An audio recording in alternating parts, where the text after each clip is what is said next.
శ్రోతలకు నమస్కారం. ఇప్పుడు నేను చందమామ సీరియల్ తోకచుక్క 7, 8 భాగాలు చదివి వినిపించబోతున్నాను. మీకు కనుక ఈ సీరియల్ నచ్చినట్లయితే తప్పకుండా నా ఛానల్ సబ్స్క్రైబ్ చేసి లైక్ చేసి షేర్ చేయండి. ఇంకా కథలోకి వెళ్దాం. ఇంతవరకు జరిగిన కథలో అగ్నిపర్వతపు మంటల నుంచి దూరంగా పారిపోతూ ఉన్న సమరసేనుడు, సైనికులు తలకిందులుగా చెట్టుకు వేలాడతీయబడిన మనిషిని చూశారు కదా. తరువాత కాలిగుర్తుల్ని అనుసరించి పోతున్న వారికి ఏనుగుల మంద ఎదురయ్యింది. వాళ్ళు చెట్లెక్కారు. చూస్తే ఆ కాలిబాటలు ఏనుగుల పాదాల కింద నలిగి గుర్తులైనా లేకుండా పోయాయి. ఇంకా ప్రస్తుత కథ. సమరసేనుడు, సైనికులు నిశ్చేష్టులై అలా చెట్ల కింద నిలబడ్డారు. ఏనుగుల కాళ్ల కింద నలిగిన చెట్ల కొమ్మలు చుట్టూ చెల్లాచెదురుగా పడి ఉన్నాయి. అగ్నిపర్వతం మాటు మణిగినట్లు అంతా నిశ్శబ్దంగా ఉంది. కానీ దూరంగా అక్కడక్కడ అడవి తగలబడుతూ ఉన్న సూచనగా మంటలు కనబడుతూనే ఉన్నాయి. అందరూ నిరుత్సాహపడిపోయారు. తమ ఓడలు ఉంచి వచ్చిన తూర్పు తీరం చేరుకునే ఆశలు అడుగంటాయి. ఇంతటితో మాంత్రికుల బెడద తీరిందనుకోవటానికి ఆస్కారం లేదు. ఒకవైపున క్రూర మృగాల బాధ, అగ్నిపర్వతపు భుగభుగలు, దాటశక్యం కాని నదులు. ఈ ద్వీపంలో ఏదో ప్రాంతంలో నివసిస్తూ ఉన్న మానవుల దగ్గరకు చేరుదామంటే ఆ ప్రయత్నము విఫలమయ్యింది. ఇప్పుడేం చెయ్యాలి?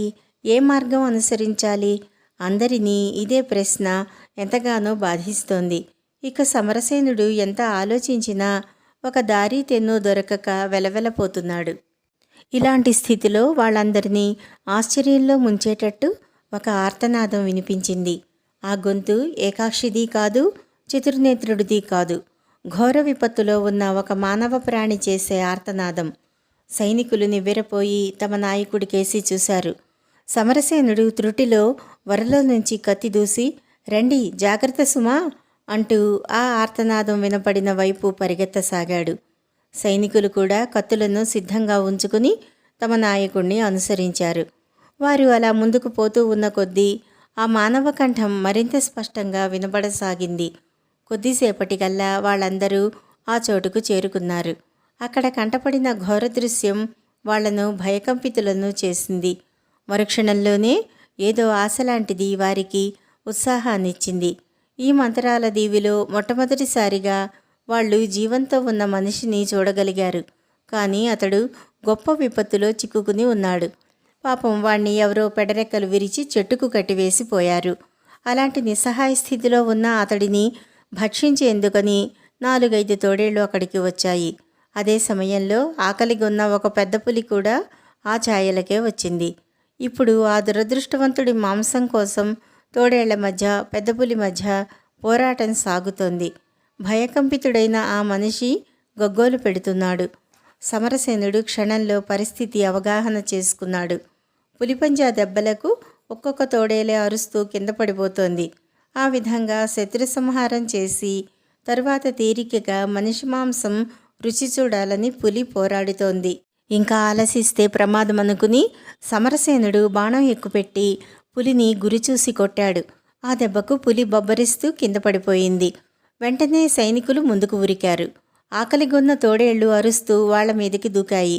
సైనికులు తొణక్కుండా తమ చేతనున్న కత్తులతో వాటిని నరికివేశారు. అంతలో సమరసేనుడు అక్కడికి వచ్చి చెట్టుకు బంధించబడి ఉన్న మనిషి కట్లు గబగబా విప్పాడు.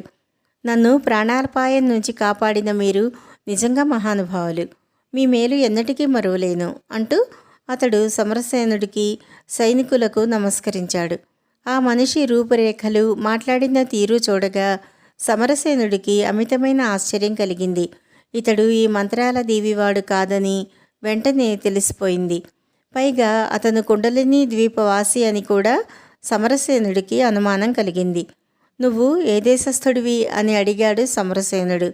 నేను కుండలిని ద్వీప సైనికుణ్ణి. ఆ రాజ్య సేనానాయకులైన సమరసేనుడు మీరే కదా అని ఆ వ్యక్తి ఆశ్చర్యపోతూ సమరసేనుణ్ణి అడిగాడు. సమరసేనుడికి, సైనికులకు ఆ ప్రశ్నతో కలిగిన ఆశ్చర్యం అంతా ఇంతా కాదు. ఈ కొత్త వ్యక్తి తమతో పాటు ఓడలలో బయలుదేరి వచ్చినవాడు కాదని అందరికీ తెలుసు.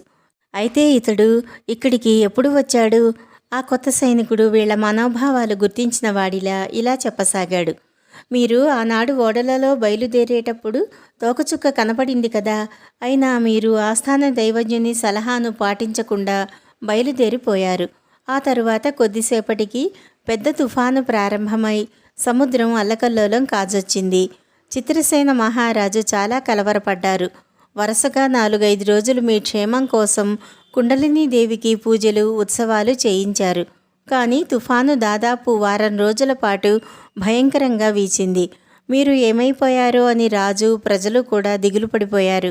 ప్రతిరోజు వేలాది ప్రజలు రాజభవనానికి వచ్చి సైనికులుగా ఓడల్లో వెళ్లిన తమ బంధుమిత్రుల క్షేమ సమాచారాలు అడగసాగారు. చివరకు చిత్రసేన మహారాజు ఆస్థాన దైవజ్ఞుడి చేత అంజనం వేయించి మీరు ఎక్కడ ఏ స్థితిలో ఉన్నారో తెలుసుకోదలిచారు. ఒక శుభముహూర్తాన అంజనం వేసి చూశారు.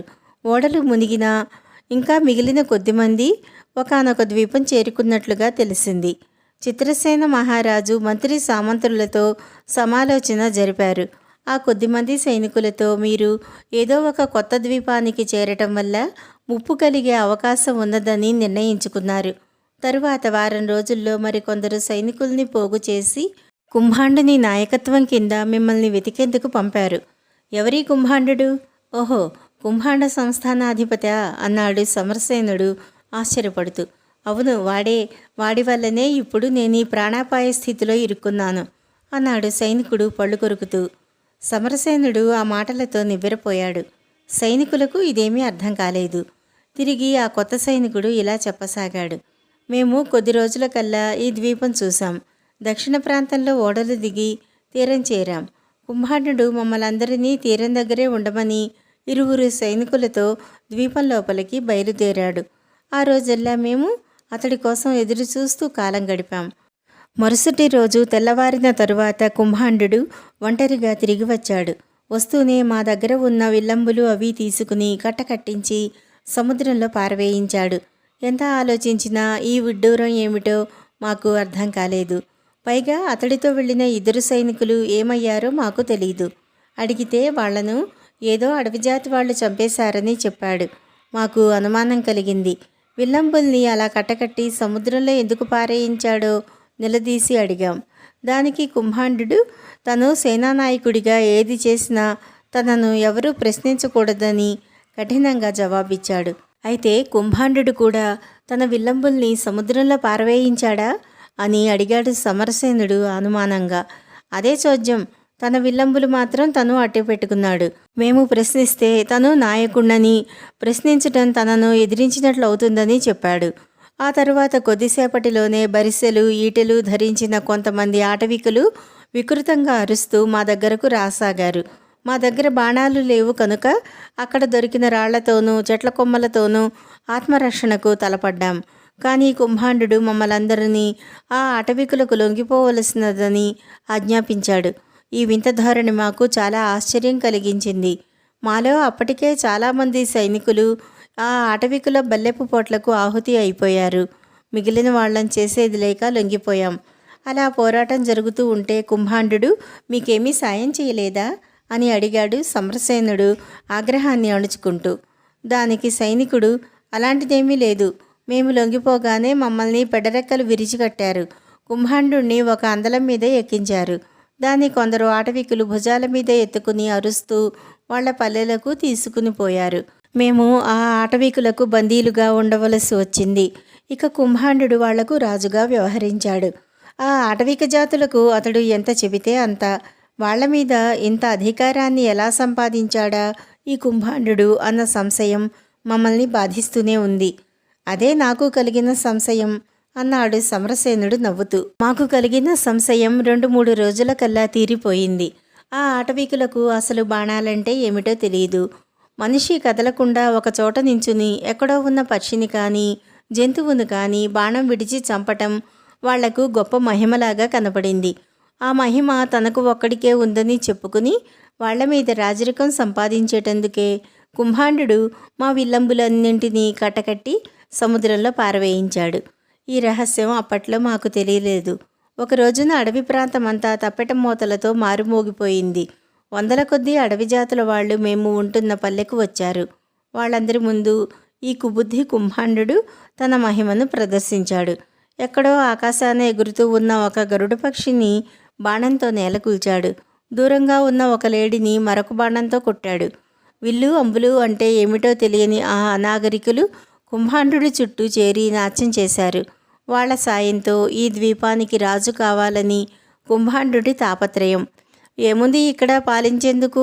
అడవి మృగాలు, అగ్నిపర్వతాలు, ఒకరిద్దరు మాంత్రికులు అన్నాడు సమరసేనుడు వికృతంగా నవ్వుతూ. మాంత్రికులా అంటూ భయకంపితుడే ప్రశ్నించాడు ఆ సైనికుడు. వాళ్ల సంగతి విన్నాం, మిమ్మల్ని వినటమే కాదు చూడనువచ్చు కావాలంటే అన్న కంఠనాదం ఆ ప్రాంతంలో మారుమోగింది. వెంటనే చతుర్నేత్రుడు తన కుచుటోపీని చేతపట్టి వాళ్ల ముందు ప్రత్యక్షమయ్యాడు. తోకచుక్క కథ 8వ భాగం. చతుర్నేత్రుడు హఠాత్తుగా తమ ముందు ప్రత్యక్షమయ్యేసరికి సమరసేనుడికి సైనికులకు గుండెలు అవిసిపోయాయి. ఆ కొత్త సైనికుడు మరీ హడిలిపోతున్నాడు. చతుర్నేత్రుడు వేగులైన నల్లగూబ, నరవానరము ఆదాపులనే నిలబడి ఈ వింత చూస్తున్నాయి. పరులకు హాని కలిగించటం నా పని కాదు, భయపడకండి అన్నాడు చతుర్నేత్రుడు నవ్వుతూ. ఆ ఏకాక్షి తప్ప ఈ లోకంలో నాకెవరూ శత్రువులు లేరు. అతగాడికైనా నన్ను హతమార్చాలని పూనుకున్నాడు గనుకనే నేను శత్రువుగా భావించవలసి వచ్చింది. ఇంతకీ ఈ కొత్తవాడెవడు అన్నాడు చతుర్నేత్రుడు అపాయం నుంచి రక్షించబడిన సైనికుడికేసి వేలు చూపుతూ. నా పేరు ధనపాలుడు. ఆపదలో ఉన్న నన్ను వీళ్లు రక్షించారు అన్నాడు ధనపాలుడు భయంగా. ఆ మాటలకు చతుర్నేత్రుడు నవ్వి, ఇప్పుడు మీరంతా ఆపదలోనే చిక్కుకోబోతున్నారు. లోగడ మీకు హాని తలపెట్టిన వాడెవడైనా ఉంటే వాడు ఆ ఒక్క ఏకాక్షి మాంత్రికుడే. ఇక ఇప్పుడు ఈ ద్వీపానికి దక్షిణపు కొండల అవతల నుంచి మీలాంటి మనుషుల వల్లనే మీకు ప్రాణాపాయం కలగబోతోంది అన్నాడు. ఆ సమయంలో పొదలమాటున దాగిన ఇద్దరు ఆటవికులు వీళ్లకేసి చూస్తున్నారు. కానీ పాపం ఆ సంగతి సమరసేనుడికి కానీ సైనికులకు కానీ తెలియదు. ఇక సమరసేనుడు, చతుర్నేత్ర, మీరు మాంత్రికులైన మంచివారులా కనబడుతున్నారు. మీరు చెప్పినట్లు నిజంగానే మాకు ప్రాణాపాయం కలగబోతూ ఉంటే దాని నుంచి బయటపడే మార్గం తెలియచేయరా అని అడిగాడు దీనంగా. చతుర్నేత్రుడు వెంటనే ఏ జవాబు ఇవ్వలేదు. కొంచెంసేపు ఆలోచించి తల పంకిస్తూ ఇలా అన్నాడు. ఈ ద్వీపంలో అన్ని ఇక్కట్లకు మూల కారణం ఆ పడమటి సముద్ర తీరంలో సగం మునిగి ఉన్న ఒకానొక ఓడ. దాని నిండుగా ధనరాశులున్నాయని అందరికీ తెలిసినదే. ధనంతో కాని పని అంటూ ఏమీ ఉండదని చాలామంది నమ్మకం. ఏకాక్షి మాంత్రికుడికి ఆ ధనం కావాలి. నాకు ఆ నావని కాపలా కాస్తున్న నాగకన్య కావాలి. మీకు ఏం కావాలో చెబితే నా చేతనైన సహాయం చేస్తాను. ఇంతలో ప్రాణాపాయం నుంచి రక్షించబడిన ధనపాలుడు వణికిపోతూ పెద్ద కేక పెట్టాడు. సమరసేనుడు, తక్కిన సైనికులు అతడి కేసి తిరిగి ఏమిటి, ఏం జరిగింది అంటూ ఆత్రంతో అడిగారు. ధనపాలుడు దూరంగా ఉన్న పొదలకేసి వేలు చూపుతూ, చూడండి చూడండి, వాళ్ళు మళ్ళీ వచ్చారు. నన్ను ఆ చెట్టుకు బంధించినది వాళ్లే అని కలవరపాటుతో అరవసాగాడు. సమరసేనుడికి సైనికులకు ఆ పొదల చాటు నుంచి పొంచి చూస్తున్న ఇద్దరు అడవి మనుషులు కనిపించారు. వెంటనే సమరసేనుడు బాణాలు ఎక్కుపెట్టాడు. కానీ చతుర్నేత్రుడు అతన్ని వారిస్తూ, సమరసేన, నీ బాణం దెబ్బకు వాళ్ళు అందరూ ఆకాశంలో ఎగిరే గరుడ పక్షిని, పరిగెత్తే చిరుతపులినైనా నీవు హతమార్చవచ్చు. వీళ్ళు మాత్రం నీ బాణవేగాన్ని మించి పరిగెత్తగలరు. వాళ్ల సంగతి నేను చూస్తాను అన్నాడు. అలా అని నరవానర, ఉలూక అంటూ చతుర్నేత్రుడు కేక వేశాడు. ఆ దాపులలోనే ఉన్న నల్లగూబ, నరవానరము తమ యజమాని కేక విని ఒక్క దూకున అతడి దగ్గరకు వచ్చి వాలాయి. నరవానర, నువ్వు ఆ పొంచి చూసి పారిపోతూ ఉన్న ఆటవీకుల్ని హతమార్చు. ఉలూక, నువ్వు ఈ చుట్టుపక్కల అంతా ఒక్కసారి వేగు చూసి రావాలి అని ఆజ్ఞాపించాడు చతుర్నేత్రుడు. వెంటనే నరవానరం పరుగుపుచ్చుకుంది. కాసేపటిలోనే ఆ పొంచి చూసి పారిపోతూ ఉన్న ఆటవీకుల్లో ఒకడిని తన బలమైన చేతుల మధ్య చిక్కించుకున్నది. ఆటవీకుడు భయంతో అడవి అంతా మారుమోగేలా అరుస్తున్నాడు. నరవానరం వాణ్ణి గాలిలో 2-3 సార్లు తిప్పి పైకి ఎగరవేసింది. వాడు అరుస్తూ దూరంగా ఉన్న బండల మీద పడిపోయాడు. పారిపోతూ ఉన్న రెండవ ఆటవీకుడి మీదకి ఎగిరింది నల్లగూబ. అది తన కాళ్లతో, ముక్కుతో వాడి తల మీద పొడుస్తూ అరవసాగింది. చిత్రమైన ఈ పోరాటం చూస్తున్న అందరూ పరమానందం పొందుతున్నారు. అంతలో ధనపాలుడు తల పంకిస్తూ, దాహం అవుతోంది, ఇక్కడ ఎక్కడైనా మంచినీళ్లు దొరుకుతాయా అని సైనికుణ్ణి అడిగాడు. ఆ మాట విన్న చతుర్నేత్రుడు, తొందరపడి దాహం తీర్చుకునేందుకు పోతే ప్రాణమే పోవచ్చు. ఇది ఈ ద్వీపంలోని పరిస్థితి. నా వెంట రండి, మీకు మంచినీళ్ల కొలను చూపిస్తాను అన్నాడు. అందరూ నడిచి కొలను దగ్గరకు పోయారు. ఆ కొలను నిండా ఖడ్గమృగాలు తదితర క్రూర జంతువులు ఈదులాడుతున్నాయి. ధనపాలుడు జాగ్రత్తగా ఒడ్డునే ఉండి దాహం తీర్చుకున్నాడు. సమరసేనుడు కుంభాండుణ్ణి గురించి ధనపాలుడు చెప్పిన సంగతి ఆలోచిస్తున్నాడు. ద్వీపానికి దక్షిణాన ఉన్న కొండల అవతల నుంచి బయలుదేరి వస్తున్న వాళ్ళు ఎవరై ఉంటారా అన్న అనుమానం అతడికి కలిగింది. కానీ ఆ క్షణంలో వాళ్ళెవరైనది అతడు గ్రహించేశాడు. వాడు తప్పక కుంభాండుడై ఉంటాడని, ఆటవికులను వెంట వేసుకుని ఆ ధనరాశులతో నిండి ఉన్న నావ కోసం బయలుదేరి ఉంటాడని అర్థమైపోయింది సమరసేనుడికి. చతుర్నేత్ర, ఇంతకీ ఆ ధనరాశులతో ఉన్న నావను కాపలా కాస్తూ ఒక నాగకన్య ఉన్నమాట నిజమా అబద్ధమా అని అడిగాడు సమరసేనుడు. ఇందులో అబద్ధమేమీ లేదు, కావాలంటే నా వెంట రండి, కాస్త దూరం నడిస్తే ఆ నావను నాగకన్యను కూడా చూపించగలను అన్నాడు చతుర్నేత్రుడు. ముందుగా చతుర్నేత్రుడు దారి తీశాడు. అతడి వెనుక సమరసేనుడు సైనికులు నడిచారు. కొద్దిసేపటిలో వాళ్ళు ఎత్తైన ఒక కొండ ప్రదేశానికి చేరుకున్నారు. అది ఒక కొండ కొసలాగా ఉంది. అక్కడి నుంచి చూస్తే ప్రశాంతమైన సముద్రం కనపడుతోంది. అదిగో నావ కనపడుతోందా అని చతుర్నేత్రుడు తన చూపుడు వేలితో సముద్రం కేసి చూపుతూ సమరసేనుడిని అడిగాడు. సమరసేనుడు సైనికులు అటుకేసి చూశారు. వారికి నావ స్పష్టంగా కనబడుతోంది. అది సముద్రంలో సగం మునిగిపోయినట్టుగా మాత్రం ఉంది. చిరిగిపోయిన తెరచాపలతో ఒక పక్కకు ఒరిగి అలలతో పాటు అది తేలియాడుతోంది. కానీ కాపలా కాస్తూ ఉన్న నాగకన్య మాత్రం వాళ్ళ దృష్టికి గోచరించలేదు.